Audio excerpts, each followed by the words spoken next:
Today we're going to be meeting Karen Miles. She's a wife, mom, and grandma. She teaches phys ed for elementary school, and she is a 3+ year carnivore. Stick around for our conversation.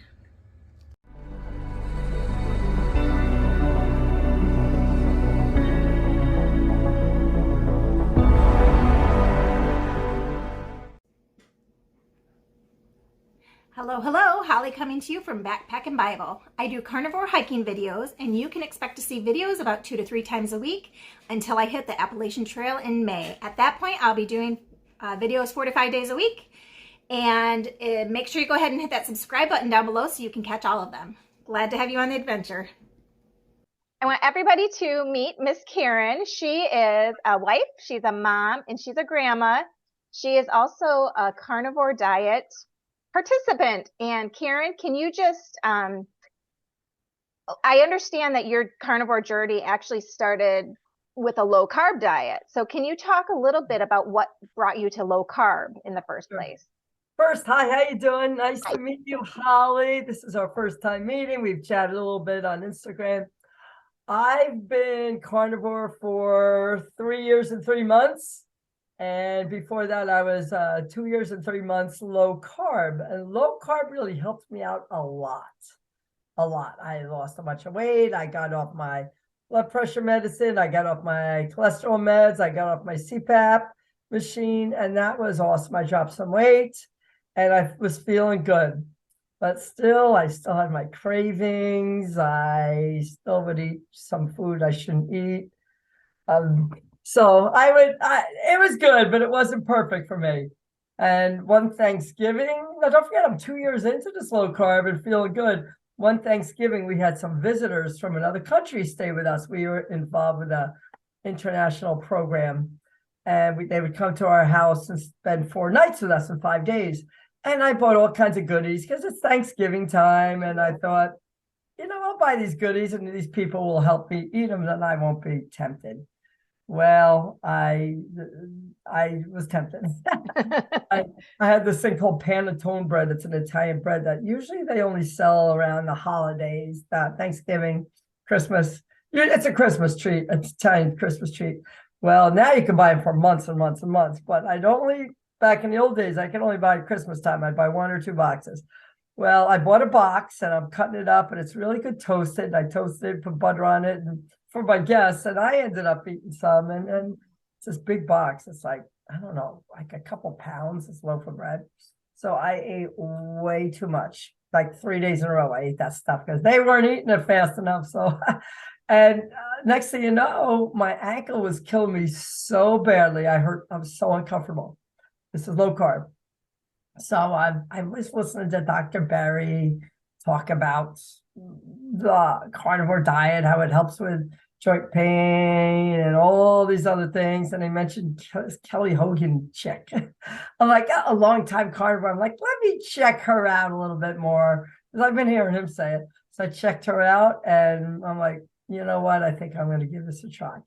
And that bad ankle that was killing me for a couple of weeks, 2-3 weeks, in 3 days, that pain was gone. 3 days, totally gone. My friends were like, you better go to the doctor. I'm like, I know what's going on. It's because I ate some junk. And it lingered a little bit. That junk that I ate was lingering a little too long. So 3 days, I was better. Will that happen? Everybody know. I think I was majorly inflamed at that point. And I had pumpkin pie at Thanksgiving. What the heck? So I did that carnivore and it was a life changer. It was a couple weeks before Christmas time. And I went all through Christmas. And Christmas Eve, I make a feast of the 7 fishes with all this Italian fish I make. And that was easy. That's a carnivore haven for me. So that was great. So I did great. And I plugged on. And here I am over 3 years later. And feeling the best. I'm 63 years old. I'm also a physical education teacher. And I'm retiring at the end of this year. So that's exciting. Congratulations. Yeah. That's only exciting. 9 more Fridays left. Oh, that's kind of sad, isn't it? Yeah, yes, no. I mean, No? I really enjoy my job most days. But those 5th graders get to be trying at times. It's kindergarten through 5th grade elementary school. And I coach middle school track. too. And I have track practice in a little over an hour. So yeah. So she's got to get this meeting going. Hurry up, chop, chop. No, I'm kidding. So you had pain and inflammation in your ankle. And I think you also had mentioned on another video that you had some sciatica issues. Oh, I had sciatica. I only had it in my ankle those like 3 weeks because I ate a chunk. I had pain in my shoulders, my hips, my back, my knees. I had it all over. I would toss and turn to sleep, toss and turn, toss and turn.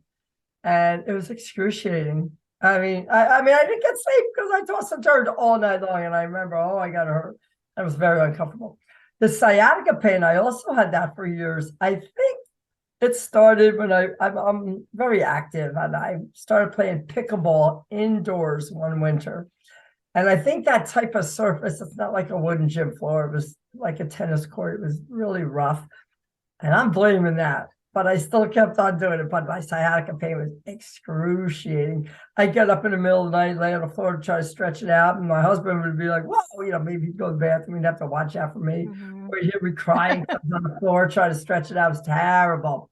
And it's 98% gone. I hardly ever have it. If I have it now, it's very, very rare. And I have it for a short time and it's gone. So was a carnivore. It still took a little while to get rid of that. It didn't go away right away.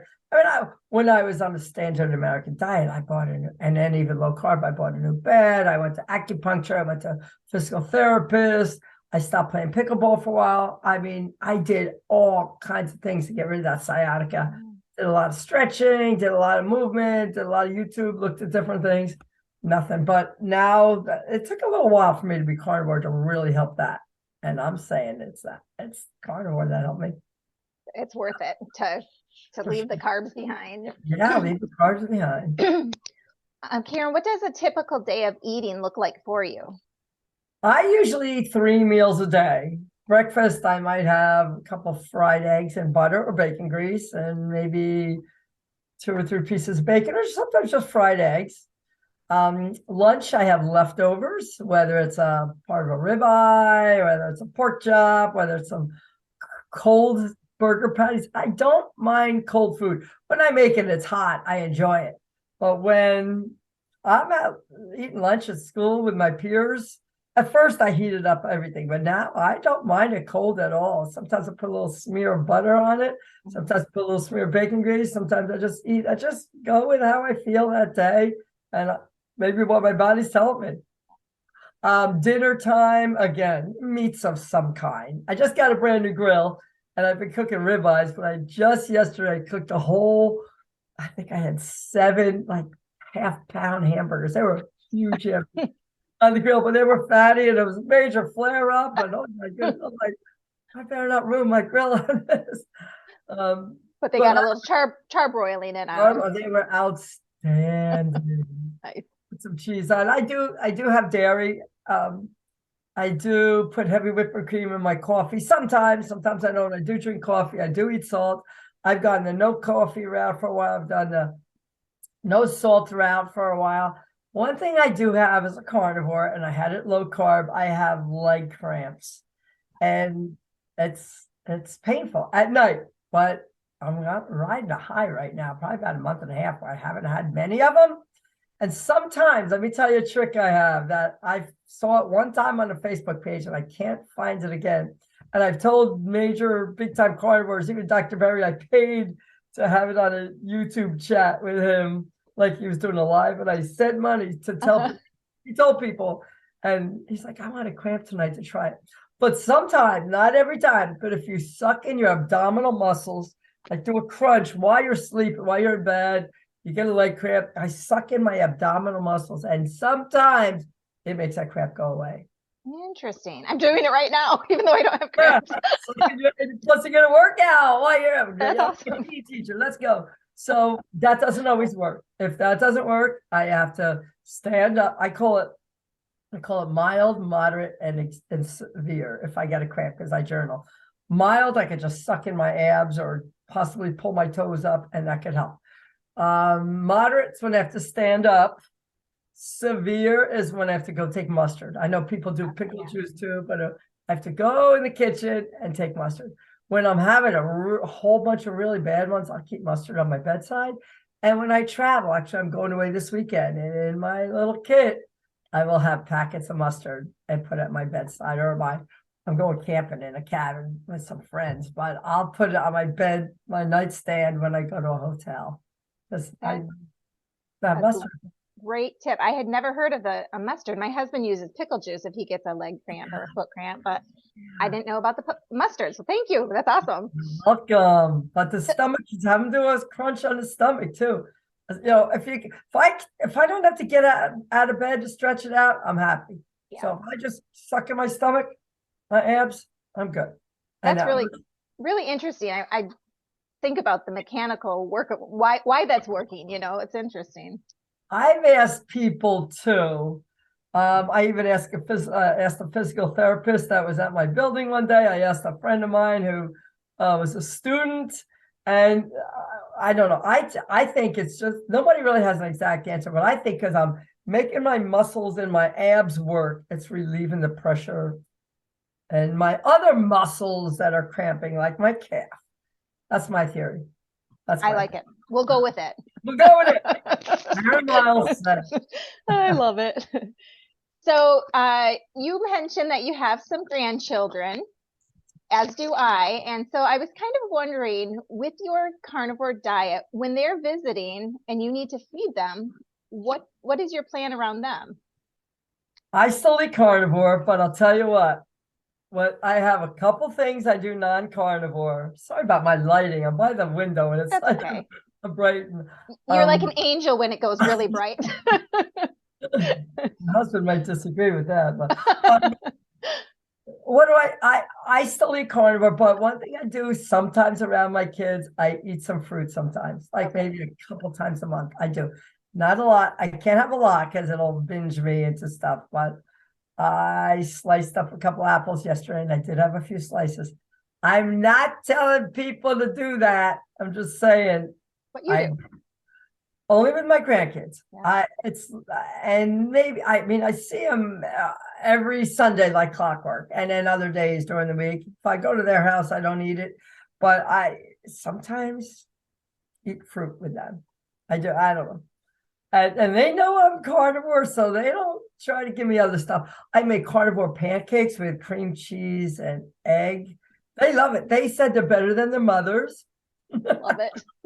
I used to make Bisquick pancakes and thought those were the best of the best. I ate them growing up and I made them for my kids. I think they're great. I think these are just as good. I've made other variations with it. I made homemade manicotti, monogot, and I stuffed them with the cheeses. If you're on Instagram, see Karen.s.miles.3 on Instagram, and I have highlights, those circles, and I have a bunch of recipes. I call them kitchen cabinet videos, where I put my phone in my kitchen cabinet. I love it. But I have manicotti that's really good there with a sauce, an Alfredo sauce. That's amazing. I might have to try that. It's a little bit of work, but I don't know about you. I throw meat on the grill, I throw it in the air fryer, throw it in a frying pan, throw it in the broiler or the oven, and it's great. But every now and then, like I had a friend over at Meat and Coffee Buzz, Amy. She lives over 2 hours away from me. She spent the weekend with me, good friends. And I said, let's make this. I could have made it ahead of time and just cooked it and served it, but it's much more fun to cook with somebody. I agree. I love cooking with people. Me too. Me too. Next question. You had mentioned that, excuse me, that you're going away for the weekend and you're traveling. So when you travel, what are some tips and tricks to stay carnivore as you're leaving your house and going out and about? Good question. I know you're going to go on a hike, and you're going to hike the Appalachian Trails. Over 2,000 miles, right? Yes. Yeah. How long, I know you asked me a question, but I'm asking you, how long do you think that's going to last you to do that? It should be about 6 months, maybe 7. It depends on how fast I can walk it, and bearing any injuries, which, we're all praying against that for me, right? Absolutely. That's impressive. No, I can't tell you how to plan for that, but I can tell you how I plan. I am going away this weekend. I often kayak, I bike, I snowshoe, I hike. I play pickleball. So now that I know I'm going away this weekend, I made 3 big trays of dehydrated meat.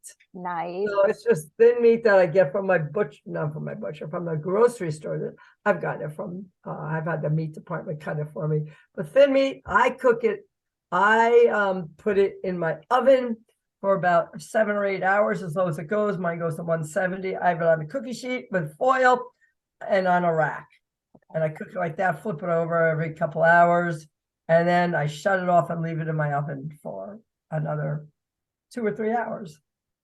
This, I noticed, isn't as crispy. It's kind of bendy. It's not as crispy as before. I'm not sure why. But Maybe I'm a okay. little thicker? Maybe, but not. It's a little thicker, but maybe I could have got longer. But I'm okay. I don't mind it this way. I don't mind it a little bit like that. Crispy is fine.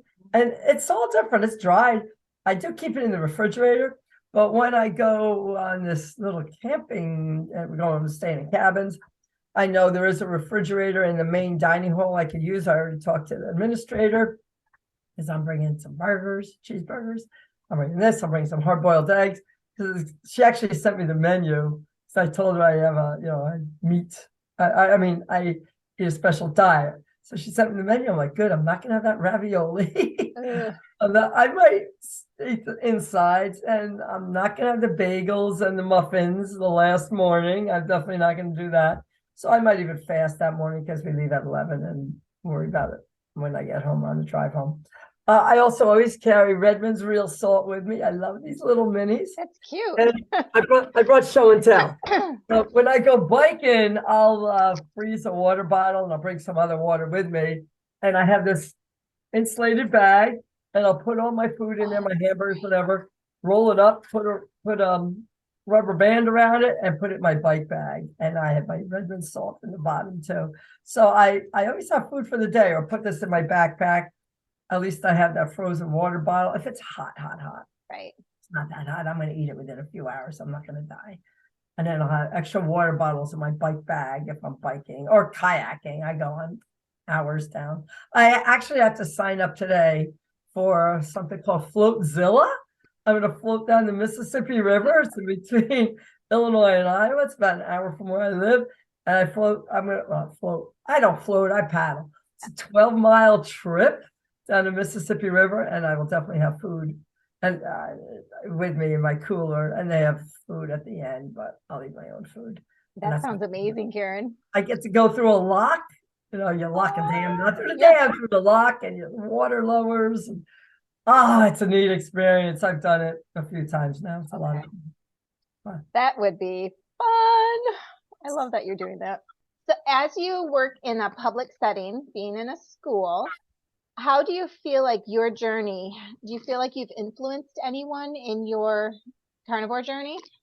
Well, everybody I work with knows how I eat.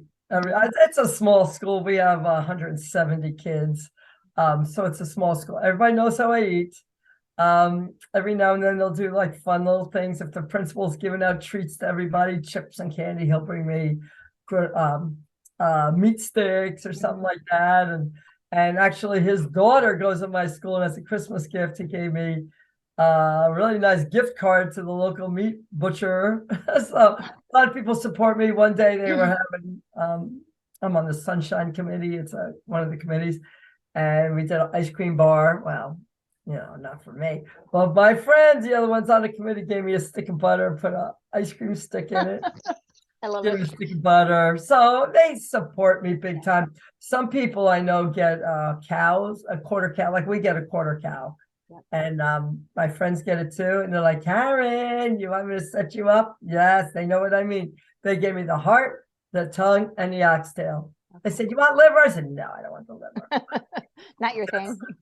That's kind of cool. Some people give me free meat. I was in the store the other day and I saw a tongue, and I'll look at it every now and then. It's like $25 for that tongue.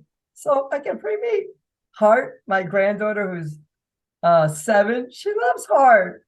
One day I was serving up ribeyes and she says, Nana, do you have any heart? I'm like, what? Ribeye. Amazing. So now what I do when I get the heart, it's big. It's a few pounds. I'll slice it up in like steaks and put them on a cookie sheet and individually freeze them, like 12 hours overnight or whatever. and I throw them in a bag, a freezer bag, and put it in my freezer. And then I'll take one out for her and put it in the air fryer or on the grill. I've done the frying pan. So that's cool that she really likes hearts. So do you add butter or seasonings to it when you cook it? I've never cooked heart, so that's pretty interesting to me. I do. I'll fry it in a multitude, but I do this with liver too. If I cook liver, my husband likes it. I'll do a couple kinds of fats, like I'll use tallow, bacon, and butter, like three different fats when I cook it, especially liver, because I want it to take on a little different taste. And when I make a pound of liver, my husband will eat, maybe a half a pound at a sitting. I'll eat either one slice or a little bit of one, just so I have a little bit. I don't do it a lot. But when I make that, I like to crush pork rinds and put I grate some Parmesan cheese or Asiago, whatever. Dip it in egg, dip it in pork rinds and cheese, and fry it up in that multitude of fats. And if any of that pork rind stuff comes off in the frying pan, scrape it off and put it on top. That is really tasty. This is why your granddaughter loves it. Yeah, that's liver. That's liver. Yeah. Okay. I never tried to give her liver, but it's good. And both liver and heart, it's a quick cook. It don't take forever to cook it. A couple minutes is all you need for both. A couple minutes each side, maybe. Yeah, liver maybe 90 seconds each side. Boom. Oh, wow. Done. Okay. Not real thick. Very interesting. Now I have to try some new things. And I did see on Instagram your omelet the other day, and I'm like, oh, that sounds really good. I haven't done an omelet in a while. So Me neither. I haven't done omelet. I had some leftover sausage and ground beef that Amy, Meat and Coffee Buzz, Amy and I fried up. Like, what am I going to do with that? I'm like, make an omelet, put some cheese in it. So I think in the month of April, I'm not going to do dairy, but I did allow myself one time a week, just because Easter's in there. So you know what? One time a week. But if I don't eat it that 1 week, I'm okay with that. I've gone months where I didn't do dairy, but you know what? Knowing I could have it once a week makes me feel good. I've done it without it. I know I can do it without it, but just knowing I have that little thing in the back of my mind, that's good. a little bit of reward for but I will use butter in that. I will use butter, but not the cream or cheese. No, I ran out of cream the other day. I'm like, I'm not even buying anymore. That's what I did last time too. Yes. Yeah. A couple more questions here. We talked a little bit about your meat bags when you travel. What are some of the other things that you would put inside of your meat bags besides your homemade? That right. Hashtag bag o meat. Bag o meat. I got to call it the right thing. Hashtag bag o meat. I heard someone else call it purse meat or purse bacon, maybe. Purse bacon. Oh yeah. I do hashtag bag o meat. It's just kind of fun for me to say. I love it. I sometimes even when I fly, go in the airplane, I'll take that insulated bag. I'll put a multitude of meats. I'll do whatever. I'll purposely have leftovers. Pork chop, hamburger. I've used heart before. And I'll put it in a baggie. When I fly, I might eat a couple meals out of that. I'll put it in a gallon bag, eat out of my bag. But like when I just go out and about, either a sandwich bag or a quart bag, a multitude of meats. And then I'll a lot of times bring cheese, like string cheese. So what I'm bringing this weekend, I have some string cheese. I don't know what I'm going to bring actually when I go camping, but I have provolone, pepper jack. My husband doesn't like that, so I like buying that every now and then. And string cheese. I don't know what I'll bring exactly, but maybe all three. Okay. Why not? I won't eat it all, but they're going to have s'mores one night. I'm not going to have s'mores. I can have a piece of cheese or two or three. And sit around, play games, or it's supposed to be Friday at 5 when we check in. This Friday, late afternoon and evening, we might even have tornadoes here. We don't have tornadoes this time of year. It's going to be really warm and it's going to be wonky. I'm thinking, I don't know. So you're stranded. You want to have your bagel meat with you. I got to have a lot of meat. But I'm in a group called the Yak Yak Sisters. Find us on Facebook. And we have over 1,500 people that follow us. And me and another friend came up with a name and started it. So they call me the captain because I organize. I just put on there, we're having something June 4th. If you're in the area of Illinois or anywhere around, we're having something called the Blessing of the Vessels. We have it every year. And this is our 9th year to do it. We have a pastor come and she's got holy water from the River Jordan, the water that we use, and other waters from our area. She's got a little, and we get like a special, I've gotten it from my evergreen tree, and she'll sprinkle all the kayaks, and we'll have a blessing first. It's very special. A lot of times she'll make tokens, and we put those tokens on our kayak. It's a special time, and I just put that on my Facebook page. I love that. The area, come join us. Yeah. Very fun. So one more question. If you were offered $1 million, would you give up all your meat? Heck no. No, $1 million buys a lot, but what I have that meat bought me is my health. And there's no way. No way. I want to do a little plug for my buddy Jackie Jam and I. I am Jackie Jam on Instagram. She and I have a YouTube channel called the Carnivore Twins. And if you could link that, that would be great. We have fun. You know Lady Carnivore? JC, do you know her? I don't know her, no. She's a neat gal. She's got SIRS, and she does a lot of SIRS information. Really neat. Anyway, she said, Karen, what's your YouTube going to be about? You know, the science, this, that, and the other. I said, heck no, we're just going to have fun. And we had fun. We had a sardine challenge, and we invited people to come. We had a Christmas party, and people got dressed up and came to the Christmas party. I like a multitude of people. And we just have fun. And another passion of mine is, I got this from the carnivore doctor, you know, Dr. Lisa Wiedemann. Yep. Awesome. I met her numerous times. She has a lot of meetups. And I love meetups so much. And she was the first carnivore I met and at a meetup. And I've been to numerous of her meetups with her. And I was so inspired by her meetup. I now have meetups myself and I organize them. So that's fun. And you're in what state did you say, Karen? Illinois. Illinois, okay. Western Illinois. But I've had them in Wisconsin. I had them in Las Vegas. The most recent one last month was amazing. I've had them in Central Illinois. I've had them in Chicago area. And yeah, it's just. So can you explain a little bit what a meetup might entail for people who don't know? Well, actually, we have a YouTube video on it. Check it out if you're thinking about having one. How to do a meetup. So what it entails, I like to have like a co-host, somebody else to throw ideas off of. So I say, Holly, let's have a meetup in, where are you at, North Carolina? Michigan. Oh, Michigan. Yes. Michigan. Oh, Michigan. Let's have a meetup in Michigan. Let's find a date. That's the hardest part. I have 3 people. We're planning one in June.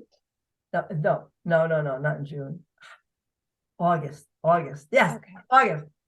And first you got to get a date. 3 people to find a date is tricky, believe it or not, you know.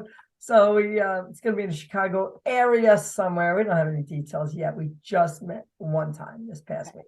So we're working on some details. August 5th, I want to say. Now you're going to make me look. You're not going to make me look. Your curiosity is going Curiosity is killing the cat. August 5th in the Chicago area. Okay. Somewhere. Details to follow. Follow me on Instagram. Just check it out. So get somebody else to share your passion that want to do it. Find a location. We've done, oh my gosh, Chicagoland last year was at somebody's house. We were there all afternoon, all night, hours, like 8 hours. It was amazing. We had it catered. Catering it is a lot trickier than going to a restaurant. The one we had in Vegas, we went to a restaurant. Just order your own food, pay for your own food, and you're done. Catering it is tricky. It's a lot trickier. And they said, we can't give you a price for this brisket. We can't give you a price for this. This other kind, we had 3 different meats because of the price. You know, the price is so expensive. Yeah. So it was really hard. Me and some others, we ended up putting money out of our pocket, which was fine, but it was fine. But tricky. It's great to have it at a restaurant. And then people just order their own food. But Karen Miles, when she plans a meetup, she doesn't only just do the meetup and be done. I plan hikes. We usually go hiking like the day of or the day before. And a lot of times the morning after, we go for coffee or breakfast, whatever, and go play pickleball. Nice. It's fun. So it's just not the event. Some people just come to the event. We had people in Vegas that just came for coffee. We had people in Vegas that just came for the hike. We had, it's just great. It was just a great time. We had a variety of people that flew in from all over the country. We had locals in the Vegas area. The Carnivore Crisp company, the owners live locally. So they came. I got to meet their family. They're really neat people. Very cool. Yeah. And when you fellowship with people who are in the same mentality as you, it's a whole different ball of wax than just meeting with your friends and family. That share the passion that you share. It's pretty amazing. Awesome. Well, I thank you immensely for your time today. Is there anything else that you think we should know, that we need to know? Find a tribe, find like-minded people. I talk to people on Instagram. We have a little group. I mean, I have a couple of those. I Zoom with people. I have meetups with people, as you know, and a lot of times my friends go to these meetups. And we're both in the Steak and Butter gang together. Yep, there you go. I've got to meet Bella. I got to meet Kelly Hogan, a carnivore doctor. I mean, I've got to meet some, big time people and talk to them often. Get in a coaching group. There's a ton of coaching groups out there.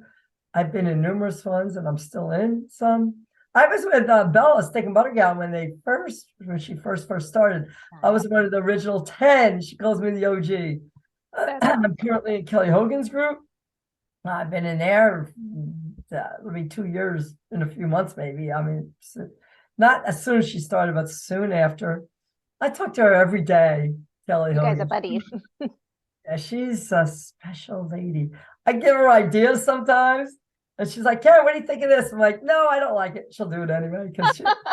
Or I'll say, how about this? She's like, yeah, okay, thanks. No. But sometimes I'm like, this. She did a story once. So I said, that would be a great YouTube. It would be amazing. So she did, and it like blew up.